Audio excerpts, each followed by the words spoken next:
I'm Karen Wary-Kalla, licensed marriage and family therapist of Insights Counseling Center. This is part 2 of a 4-part series that I'm doing on EMDR, eye movement desensitization and reprocessing, and work performance enhancement.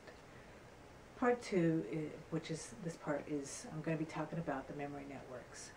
Now in part 1, I talked about how we divide traumatic events into big T events, big trauma events, and little trauma events, and how even the small T events can have a powerful effect on our ability to perform in our daily life.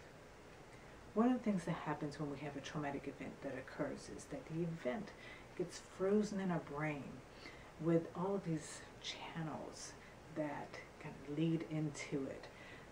We get some of these channels, what they contain is all the sights that occurred at the time, the sounds, the smells, the physical sensations that we had, the emotions that we had at the time, and how we interpreted the situation. This information has not been stored properly. Now a new event is being interpreted as a threat by our amygdala, which is a small pea-sized part of our brain at the very center. And that amygdala now sends out the fight, flight, or freeze message to the brain. That means that stress hormone cortisol is being produced and pumped out into our brain and our bodies. Our heart rate is increased. Our breathing becomes shallow.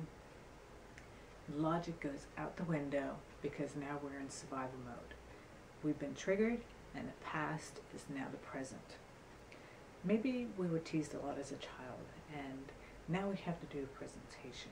And there's something about having to do this presentation that reminds us, kind of goes down one of these channels and pulls these past events up as if they're happening right now.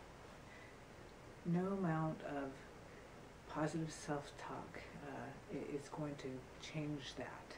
It can be helpful to a certain extent, but you're still triggered, and the past is the present.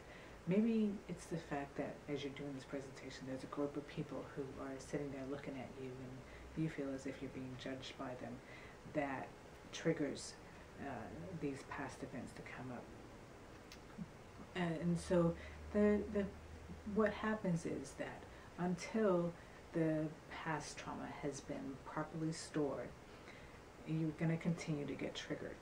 And that's why one of the things that we also call the EMDR is that it's an adaptive information processing. And that's what I'm going to be talking about in the next part 3, where I talk about the mechanics of EMDR. So until then, take care.